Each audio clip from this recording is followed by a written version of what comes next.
Okey, Assalamualaikum dan selamat malam. Okey, Alhamdulillah ya. Waalaikumsalam cikgu.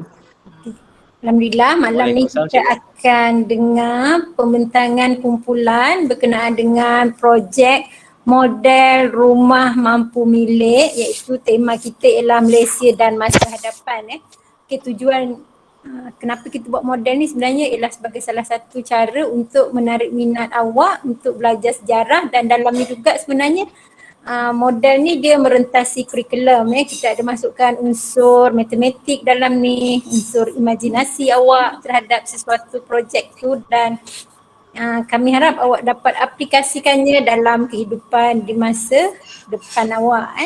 Dan kita masukkan juga bahasa Inggeris dalam ni. Jadi masa pembentangan nanti kawan awak akan buat dalam dua bahasa ya, ada bahasa Melayu dan ada bahasa Inggeris. Okey, jadi tanpa membuang masa, saya persilakan pembentangan untuk model rumah mampu milik ni ya. Okey, saya serahkan kepada pembentang. Okay, Assalamualaikum, selamat sejahtera kepada semua lima saya dekat dalam ni. Terima kasih kerana join Meet ni. Saya Arifah Wardina dan ada 3 orang ahli orang lagi yang lain, iaitu Aida Imanina, Nisa Najwa dan Nisa akan membentangkan satu projek iaitu kaedah kehidupan futuristik, ataupun kalau dalam bahasa Inggerisnya ialah futuristic life. Jadi saya akan serahkan kepada Nisa untuk teruskan pembentangan. Terima kasih pada Arifah. Jadi saya akan mulakan dengan kenapa kita kena ada rumah sendiri. So, kita kena ada rumah sendiri ni sebab rumah ialah sebuah aset yang boleh diwarisi. Hari demi hari, harga rumah semakin meningkat. Ini membolehkan pelaburan dalam jangka masa yang panjang. Rumah juga kalis inflasi, dan paling utama ialah rumah adalah tempat perlindungan keluarga. The important thing about owning your own home is because a home is an asset and can be inherited. Day by day, the rising house price will cost for a long-term investment. The house is also inflation-proof, and the most important thing is that a home is just another definition of family protecting. So, seterusnya saya akan nyatakan apa masalah yang akan kita hadapi kalau kita tak memiliki rumah sendiri, dan apa kadar risiko kalau kita menyewa rumah tu. So kadar risiko adalah kadar risiko untuk dihalau dari rumah tu adalah lebih tinggi, dan kita perlu mengisi banyak prosedur dan berbincang dengan pihak untuk kita sewa rumah tu, banyak benda lah. Dan itu adalah salah satu kelemahan yang jelas kita boleh tengok.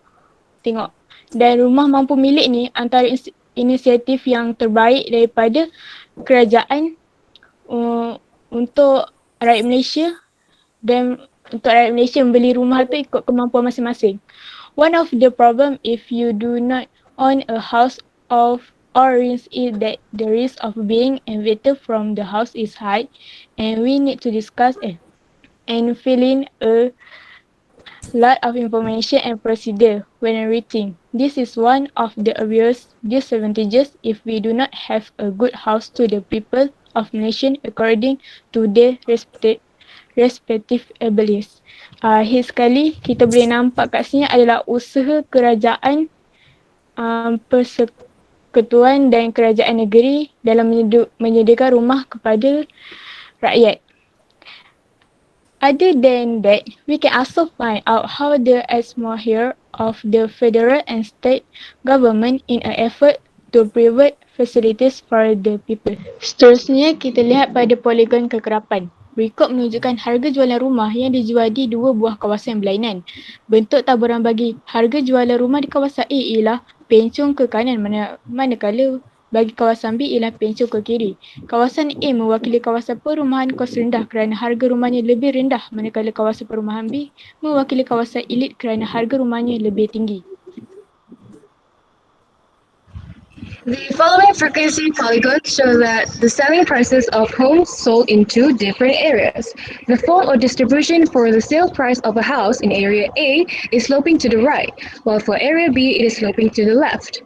Area A represents a low-cost housing area because its house prices are lower, while area B represents an elite housing area because the house price is higher. Seterusnya saya serahkan kepada Nisa Najwa untuk menerangkan dengan lebih lanjut. So basically, matlamat mampu milik ni, matlamat dia untuk memastikan setiap ahli keluarga yang tinggal dekat Selangor ada rumah yang dalam keadaan yang baik, selesa dan selamat pada harga yang mampu milik, iaitu dalam range RM42,000. So there is a 35,000 units of affordable housing will be built in Selangor by 2022. This is to ensure that the group of low and middle class have opportunity to own a comfortable house. This house will be built with a minimum area of 800 square feet and will be sold at price not exceeding 150,000 ringgit Malaysia. Itu saja. Seterusnya saya kepada Aida. Saya serahkan kepada Aida. Satu proses pembuatan ia boleh dengan pembuatan tapak, seterusnya membuat dinding beserta tingkap, kemudian membuat bumbung dan menyambungkan kesemuanya dalam keadaan teman. Akhir sekali menambah baik dari sudut luar dan dalam rumah. Okey, kelebihan yang terdapat pada rumah mampu milik ini ialah LPHS juga bercadang untuk membangunkan projek perumahan mampu milik menggunakan teknik prefabrikasi kerana kaedah ini lebih cepat dan mengurangkan tenaga kerja seperti yang digunakan secara luas di luar negara. Tuhan juga,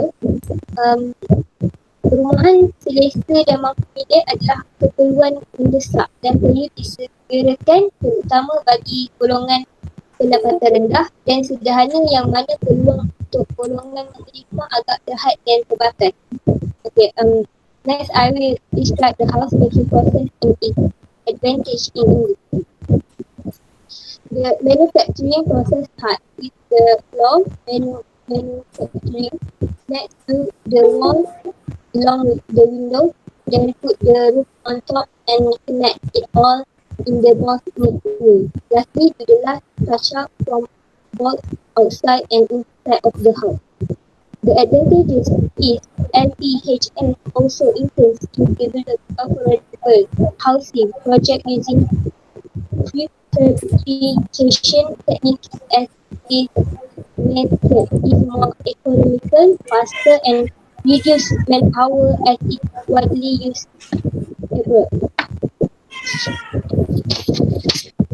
Especially comfortable and affordable change is an urgent need to be escalated, especially for the low and middle income group where the opportunities for people to buy a house are limited.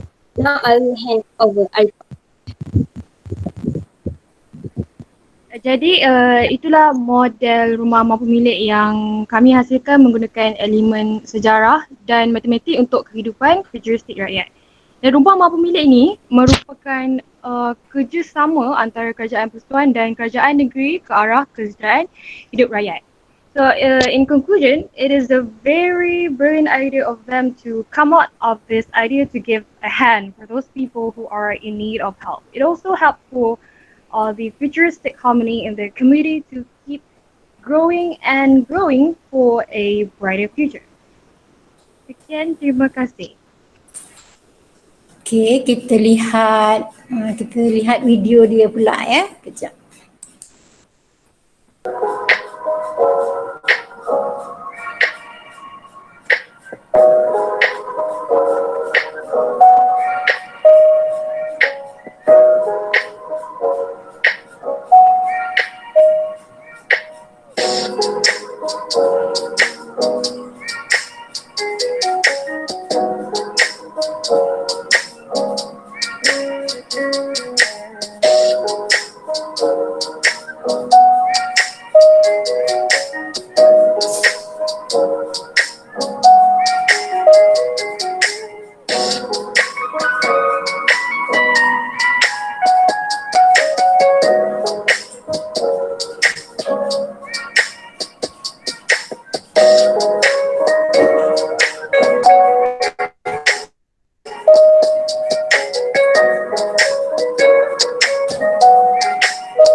Okey, Alhamdulillah.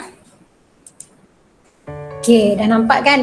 Itulah hasil yang kawan awak buat. Tahniah kepada Nisa, Hairunisa, Aida dan Arifah untuk projek model rumah mampu milik. Jadi saya harap memberikan inspirasi kepada yang lain untuk menghasilkan model rumah yang lagi cantik, lagi bagus, lagi futuristik kepada murid-murid yang lain. Okey. Ya, Aida ke Cikgu Halimatun ada nak tambah? Okay, Alhamdulillah. Syukur 4 of you managed to do a great job in creating the house model diorama. I see that. I can see that in your through your video. Good job. Thank you very much. Your presentation while you are talking, make sure it is clear so that we can hear. Okay, overall good job. Thank you Arifah, thank you Lisa, thank you Hairunisa, and also thank you Aida. All yours. Cikgu Matun. Okey, tahniah semua. Cikgu tak ada nak komen panjang. Cuma ucapkan terima kasih kepada semua kerana sudi menyahut cabaran dan panggilan Cikgu Samiah dan juga kami untuk menyertai menyiapkan projek Modul 6 PS25 ni. Jadi tahniah kepada semua dan buat yang lain teruskan ya. Alhamdulillah, terima kasih kepada yang dapat join Google Meet malam ni ya. Jadi Google Meet malam ni sebenarnya lebih kepada tujuan cikgu supaya kawan-kawan awak dapat buat pembentangan untuk PS25 dan secara tidak langsung memberikan sedikit gambaran kepada yang lain untuk membuat model-model yang seterusnya ya. Okey, alhamdulillah, terima kasih. Jadi cikgu stopkan video ya.